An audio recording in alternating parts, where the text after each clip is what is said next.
नमस्कार दोस्तों, कैसे हैं आप सभी। तो आप सभी को पता है कि एसएससी सीजीएल 2022 की परीक्षाएं खत्म हो चुकी हैं, प्री हो चुका है, मेंस हो चुका है। लेकिन आप लोग ये बात जरा बहुत ध्यान से समझिएगा कि एसएससी में एक्चुअली में बच्चों का सिलेक्शन क्यों नहीं होता। आपने सुना भी होगा कि बहुत सारे बच्चे कहते हैं कि सर एसएससी में हमारा सिलेक्शन नहीं हो पाया, ये नहीं हो पाया, वो नहीं हो पाया, बहुत सारी चीजें चलती रहती हैं।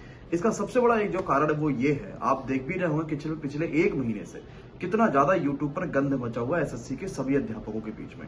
कोई किसी को ब्लेम करता है, कोई किसी को ब्लेम कर रहा है, कोई कह रहा है कि नहीं वो ज्यादा खराब पढ़ाते हैं, कोई कहता है कि नहीं उनका सिलेक्शन नहीं हुआ तो उनसे मत पढ़ो, उनके सिलेक्शन में कोई चैलेंज कर देता है। ये ऐसे बहुत सारी चीजें चल रही है और ये उनकी गलती नहीं है। एक्चुअली बच्चों को यही पसंद भी है।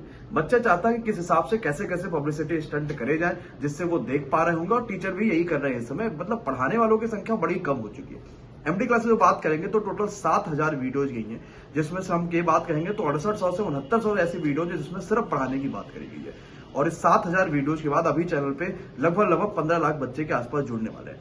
कुछ ऐसे भी चैनल्स हैं जो लगातार 4-4000 55,000 वीडियो डाल दे, लेकिन बच्चा बड़ा कम होता है। अगर हम ऐसे सब्सक्राइबर की बात करेंगे तो आपको पता है एसएससी के लिए जो हर बच्चा जिस चैनल को देखता है वो हमारे शुभम भाई का चैनल है, यानी शुभम जैन वाले बच्चे का, जो आरबी का चैनल चलाते हैं। शुभम जैन भाई बहुत बेहतरीन एनालिसिस करना हो, चाहे एसएससी के बारे में एकदम पोल खोल के रख दे रहा हूं, यहां तक कि एसएससी और रेलवे वाले को जो वो भी ट्वीट करते हैं, जो भी चीजें करती है सरकार उस चीज को पूरा ध्यान देती है। लेकिन उनका भाई के चैनल पे भी अभी आप कहेंगे तो मिलियंस में सब्सक्राइबर नहीं हो, क्योंकि वहां पर सिर्फ कंटेंट जा रहा है। अगर वो भी अपने टास्क चैनल अलग से बना ले, वो भी अपने व्लॉग्स चैनल अलग से बना ले, अलग से फर्जी का मोटिवेशन देना शुरू कर दे, नहीं ऐसा कर लो वैसा कर लो, 2 दिन में हीरो बन जाओगे, 3 दिन में इंस्पेक्टर बन जाओगे, तो शायद उनके भी मिलियंस में सब्सक्राइबर होना शुरू हो जाएंगे। तो बच्चा जो सबसे पहले जो गलत फैमिली, जो सबसे खास चीजें है वो ये है कि यूट्यूब पर मोटिवेशन का मतलब ये होता है कि आप अपनी जिंदगी में और ज्यादा गर्त में चले जा रहे हैं। ये सही बात है। मोटिवेशन, सबसे बड़ा जो मोटिवेशन वो सिर्फ आपके माँ बाप है, जो आपको पहले भी बताया गया है। अगर आप उन्हें देखकर मोटिवेट नहीं हो पा रहे तो कोई दूसरा अध्यापक, दूसरा ऐसा कोई भी मोटिवेशनल स्पीकर आपको कभी भी मोटिवेट नहीं कर सकता। हाँ, कुछ पल के लिए आप मोटिवेट हो सकते हैं। जैसे मान लीजिए हमने 2 दिन तक खूब मेहनत कर ली किसी के मोटिवेशन को वीडियो को देखकर, 3 दिन तक खूब मोटिवेशन कर ली, खूब हमने पढ़ाई कर ली, लेकिन फिर हमारी वही हालत आ जाएंगे। तो सबसे जो कह सकते हैं ना कि ट्रू फॉल्स है वो यही है कि भाई यूट्यूब पर मोटिवेशन को देखकर खुद मोटिवेट रखने की जो हमारी रणनीति होती है वो सबसे गलत चीज है। एक तो इन वाले लोगों से दूर रहना चाहिए कि जो आपको मोटिवेट करते रहते हैं और खुद जो है वो उस लेवल के मोटिवेशन नहीं कर पाते अपने आप के लिए और हमेशा खुद ही परेशान रहते हैं। इन चीजों से बचिए। अगर आपको अच्छे टीचर्स की रिक्वायर्ड है तो ऑलरेडी आपके पास जैसे शुभम जैन भाई है जो एनालिसिस और बाकी सब चीजें बड़ा शानदार करते हैं, आवाज सैनी भाई है जो एसएससी में बहुत बेहतर करते हैं, शानदार करते हैं, राकेश यादव सर है। और अभी ऐसे भी ब्लेम आ गया, मतलब राकेश यादव सर पिछले 8 साल 10 साल से यूट्यूब पर पढ़ा रहे हैं और आज तक उन्होंने कभी किसी के बारे में कोई भी बुराई नहीं करी, कुछ नहीं करी। और कुछ ऐसे भी अध्यापक लोग हैं जो अभी 2-4-10 दिन से निकल के ये कहते हैं कि राकेश यादव सर सिलेक्टेड है या नहीं है। भाई किसी का सिलेक्शन हुआ है या नहीं हुआ ये डिपेंड नहीं करता। सिलेक्शन लेना एक अलग कला है, यूट्यूब पर या कहीं पर पढ़ाना एक अलग कला है। इस चीज को दोनों को ध्यान रखिएगा। ऐसा हम बिल्कुल नहीं कह सकते कि जिसका सिलेक्शन हुआ वो यूट्यूब पर या कहीं पर अच्छी टीचिंग कर सकता है। दोनों एक अलग चीजें हैं।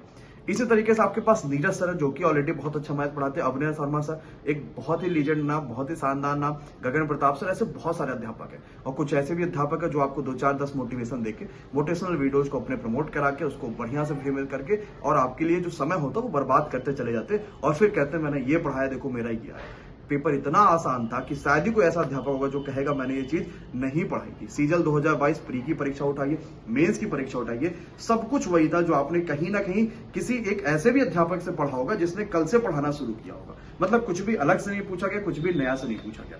इसी क्रम में हमारे तनय सर है, जब मैंने उनके मैथ्स का अभी आप देख रहे हो लगभग एमडी क्लासेस हो 2 से 3 महीनों से जुड़े हुए हैं। तनय श्रीवास्तव सर बहुत बेहतरीन और सीजीएल 2021 में सिलेक्टेड भी हो चुके हैं, फाइनल रिजल्ट में उनका नाम आ चुका है। जब हमने उनके एमडी क्लासेस पे, क्योंकि ऐसे ही कोई टीचर नहीं होता, बहुत सारे टीचर्स के रिज्यूमे आते हैं कि सर हमें पढ़ाना, लेकिन सबको कह सकते हैं कि लाया नहीं जा सकता। कुछ टीचर्स में क्वालिटी होती है, जैसे विशाल सर एक जबरदस्त तरीके से क्वालिटी, एक चीज बीच में लिखेंगे आपके दुनिया भर की जितनी भी चीजें उससे रिलेटेड होंगी सब कुछ जी के जैसे पढ़ा डालेंगे। ऐसे हर टीचर में कुछ ना कुछ क्वालिटी आपको जरूर देखने को मिलेगी। इसी क्रम में तनय श्रीवास्तव सर है, सीजीएल 2021 में सिलेक्टेड है, 2023 के बच्चों का मार्गदर्शन करने वाले। आप जब उनकी क्वालिटी देखेंगे ना तो मैथ्स में ऐसे ऐसे शानदार तरीके पता है उन्हें कि मुझे भी बड़ा मजा आ गया और लगा कि यार ये टीचर अपने पास तो होने ही होने चाहिए। अब जो 2021 का रिजल्ट आया, उन्होंने बहुत गरीबी देखी, बहुत नीचे से उठ के वो ऊपर आ रखे, उनकी आंखों में आंसू आ गया था, मतलब हाथ कांप गए थे उनके जब वो रिजल्ट अपना देख रहे थे। अब लेकिन उनका जो मेन टारगेट है वो ये है कि उन्हें पढ़ाने की कला बड़ी अच्छी आती है, वो बचपन से पढ़ा रहे हैं, बहुत सारे लोगों को पढ़ा रहे हैं, सारी चीजें कर रहे हैं। इससे पहले वो अदर जगहों पे पढ़ा रहे थे। उन्होंने कहा कि सीजल 2023 की जो नोटिफिकेशन है 1 अप्रैल को आ रही है। मैं एमडी क्लासेस के साथ सभी बच्चों को पूरी तरीके से मोटिवेट करके एक बढ़िया और शानदार रिजल्ट इस बार 2023 में निकलवाने वाला हूं। और आपने जो पिछले बार आगाज की शुरुआत करी थी, इस बार आगाज 2.0 की शुरुआत करेंगे और एक बढ़िया रिजल्ट हम लोग देने वाले। तो मेन टारगेट बच्चे ये भी ध्यान रखिए कि सीजल या एसएससी में सिलेक्शन ना होने का सबसे बड़ा कारण यही होता कि हम सही कंटेंट नहीं पढ़ते। हम कंटेंट वाले लोगों को तवज्जो नहीं देते, हम उनको तवज्जो देते हैं जिन्हें एक्चुअली में नहीं देना चाहिए, जो किसी भी तरीके से पब्लिसिटी स्टंट करके ये करके वो करके चीजें करने चाहते हैं। बच्चों से फॉर्म भराएंगे अगर हम सिलेक्शन के बाद, तो हर कोई फॉर्म भरेगा, सीधी सी बात है, क्योंकि हर बच्चा फेम चाहता है कि यार मुझे भी इस बड़े वाले चैनल पे मुझे भी देखने को मिल जाए, इस बड़े वाले चैनल पे मुझे भी दिखने को मिल जाए, चाहे वो कोई भी परीक्षा हो।